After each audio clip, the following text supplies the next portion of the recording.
All right, let's dive in. Today we're looking at magnesium and apple cider vinegar. Two big ones. Yeah, two popular things that I know you are interested in, and I think a lot of our listeners are as well. Absolutely. Specifically, I know you want to know, what is the right type of magnesium for you? Right. And with apple cider vinegar, is it really all it's cracked up to be? Yeah, is it really all hype or is there something to it? So we're going to get into all those details. We're going to talk about how magnesium impacts everything from sleep to energy, Mm-hmm. and the surprising truth about apple cider vinegar. Okay. And to help guide us through all of this, we have our expert here who is ready to share their insights. I'm excited to be here. Magnesium and apple cider vinegar, they have a lot more depth than people often think. Yeah. I'm excited to bring that to light. So you mentioned that magnesium's involved in so many processes in the body. Right. What about energy levels? I'm particularly curious about that. Yeah, for sure. So magnesium is crucial for something called ATP, which is essentially the energy currency of our cells. Okay. It's think of it as magnesium is helping your body efficiently use the food you eat and turn it into energy. Oh, okay. So that afternoon slump that people experience, Mm-hmm. could that be a sign of low magnesium? It very well could be. That's a possibility. And, supplementing with magnesium could be a game changer for that. Interesting. I've tried to get more magnesium through my diet, eating almonds, spinach, that kind of thing. Hmm. But I've also heard that absorbing magnesium can be tricky. It can be. What's your thoughts on food versus supplements? Yeah, that's a great question. So while magnesium-rich foods are fantastic, the magnesium in those foods is not always easy for your body to absorb. Okay, And supplements, on the other hand, often use forms of magnesium that are more readily available. I see. So it's kind of like trying to unlock a door with the wrong key versus having the perfect key that just glides right in. Oh, that's a good analogy. Yeah. So supplements might be a better bet if you really want to make sure that you're absorbing it well. Exactly. Okay, and speaking of supplements, there are so many different kinds of magnesium supplements. There are a lot. It can be really overwhelming. Right. And I've heard about magnesium glycinate being helpful for anxiety and for sleep. Mm-hmm. Why is that? Yeah, so magnesium glycinate is a very popular choice, and for good reason. It's bound to the amino acid glycine, Okay. which is makes it gentler on your stomach, easier to absorb. Yeah. But the really interesting thing is glycine itself actually has calming effects on the brain. Oh, wow. It acts as a neurotransmitter that helps regulate mood and sleep cycles. So it's like a 2-for-1. Exactly. It is. You get the magnesium, which is overall relaxing, Mm-hmm. and then the glycine specifically seems to help with anxiety and sleep. Exactly. It's a powerful combination, especially for people who have sleep issues or just feel on edge all the time. Now, another type of magnesium I've been hearing about is magnesium L-threonate, Right? and it's been touted as a brain booster. Yeah. What's so special about that one? Yeah, so magnesium L-threonate is really unique because it's able to cross something called the blood-brain barrier, Oh, okay. which is this protective shield around the brain. I see. And most forms of magnesium, they have trouble getting through. Okay. But L-threonate is kind of like a VIP pass, escorting magnesium directly into the brain, where it can actually work its magic on your cognitive function. So it's like delivering a targeted dose of brain power. That's a great way to put it, yeah. Research has shown it can enhance memory, learning. It can even help protect against age-related cognitive decline. Wow, that's amazing. Yeah. So with all these different types of magnesium, how does someone decide what's right for them? Right. It can be a little bit overwhelming. Yeah, it seems like there's no one-size-fits-all answer. No, there isn't. The best approach is to think about your own individual needs and goals. Okay. So are you primarily looking to reduce stress, improve sleep? Mm-hmm. Magnesium glycinate could be a good choice. Okay. Is enhancing cognitive function your top priority? Magnesium L-threonate might be the winner. Got it. Yeah, So thinking about what your goals are, exactly. any other factors I should be thinking about? Yeah, definitely. Think about your lifestyle, your diet. Are you already getting some magnesium through food? Hmm. Do you have any digestive sensitivities? Okay. It's always wise to consult with a healthcare professional as well Of course. to get personalized recommendations. They can help you figure out the right type, the right dosage for you. That makes sense. Yeah. Now, before we move on to apple cider vinegar, are there any other noteworthy types of magnesium that we should touch upon? Yeah, there are a few others that you might encounter. So magnesium citrate, for instance, Okay. has a really high absorption rate and can act as a gentle laxative. Oh, So that can be beneficial for people who have occasional constipation. okay. And then there's magnesium oxide, which is a cost-effective option. Mm. And it's often used to address general magnesium deficiency. And when it's combined with vitamin B6, it's actually been shown to be helpful for managing premenstrual symptoms. Wow. Yeah. And finally, we have magnesium chloride, which is really great for topical application. Okay. So you can find it in lotions, oils, and it's known for soothing muscles and improving skin health. So it's like a spa treatment in a bottle. Exactly. Magnesium, it seems like it has a solution for just about everything. Almost, yeah. Now, I'm excited to switch gears a little bit and talk about apple cider vinegar. Okay, let's do it.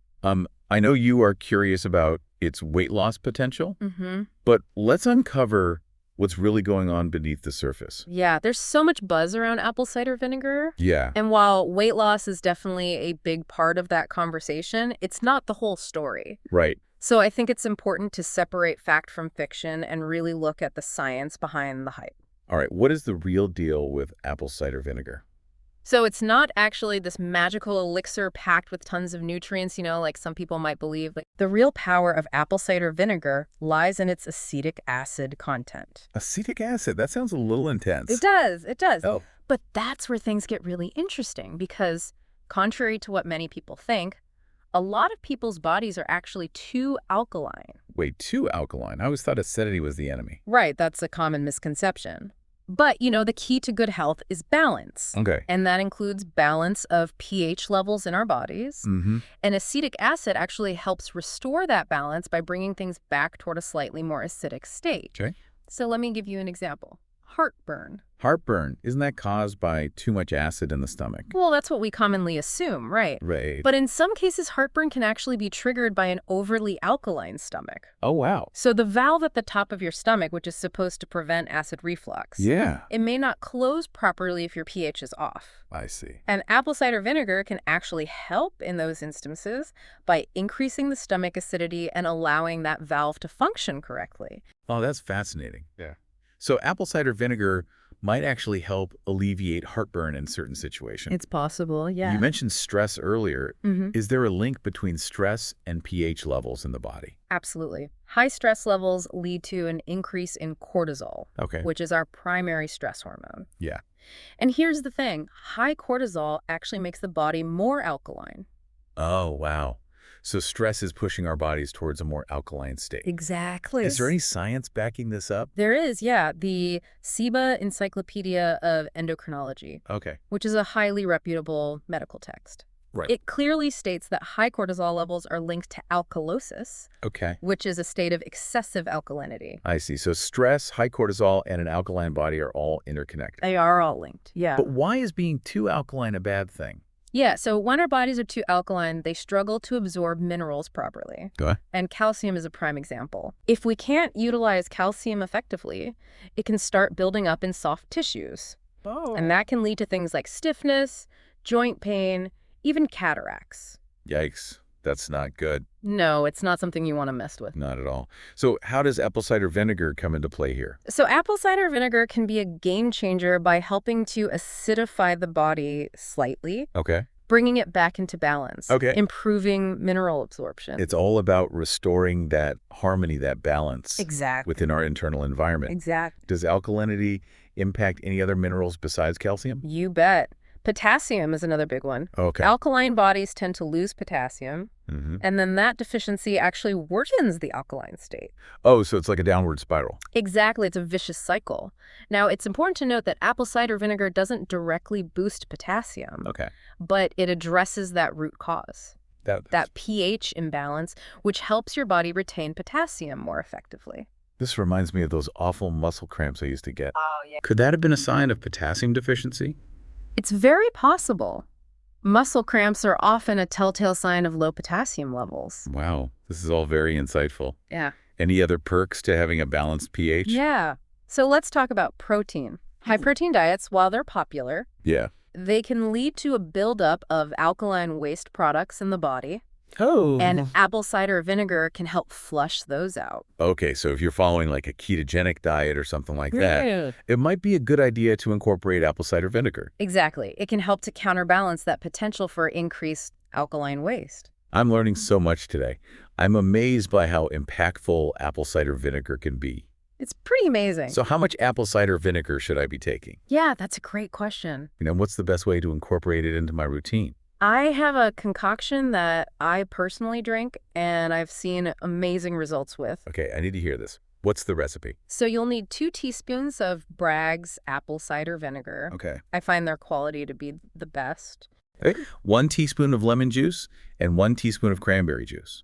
Any particular type of lemon or cranberry juice? Yeah, so for the lemon juice, I recommend Italian Volcano lemon juice. Okay. It's organic, great flavor. Okay. And then for the cranberry juice, make sure it's made from whole cranberries. Gotcha. No added sugars, no other fruit juices. Anything else I should add? You can also add a bit of ginger if you like, Okay. either fresh or as an extract. Okay. It adds a nice synaprazing, and it comes with its own set of health benefits. So I just mix all of this together and I drink it. When's the best time to do that? I recommend enjoying it before meals. Before meals. You can aid in weight loss, Okay. stimulate your thyroid, Okay. and help improve digestion. Wow, that's a lot of benefits packed into one drink. It is. It is. Give it a try and see how you feel. I definitely will. This has been so informative. I'm glad. I feel like I've gained a whole new understanding of both magnesium and apple cider vinegar. Before we move on, let's take a moment to recap what we've learned. Sounds good to me. Let's highlight the key takeaways. Let's start with magnesium.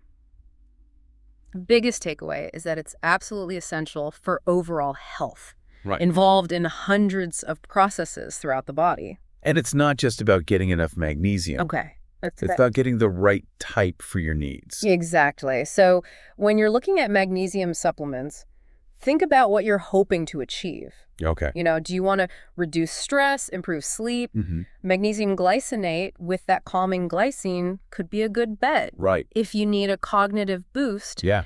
magnesium L-threonate might be the way to go with its ability to cross that blood-brain barrier. Right. Deliver it right to the brain. Yeah, exactly. So it's about tailoring our approach Exactly. and being really intentional about what we want to get out of it. Yeah. And of course, talk to your doctor Yeah. if you got the right type and dosage for you. Absolutely. They can help you make informed decisions based on your individual health history and your goals. Now, switching gears to apple cider vinegar. Okay. What would you say is the most important thing we've learned about it today? I think the key takeaway with apple cider vinegar is that while it's not some magic weight loss bullet, its benefits are really tied to its ability to help balance the body's pH levels. Right. You were saying how so many people are too alkaline, Yeah, and that can have some surprising consequences. it can.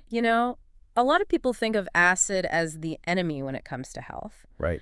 But being too alkaline can actually interfere with the absorption of essential minerals, Right. like calcium. Yeah, and that can lead to a whole bunch of other problems. It can. Yeah, we're talking joint pain, stiffness, even cataracts down the road. It's amazing how important pH balance is. It is. For our health. I never really thought about it that way before. Wait, it really is foundational, and apple cider vinegar can be a simple yet powerful tool to kind of help us regain that balance.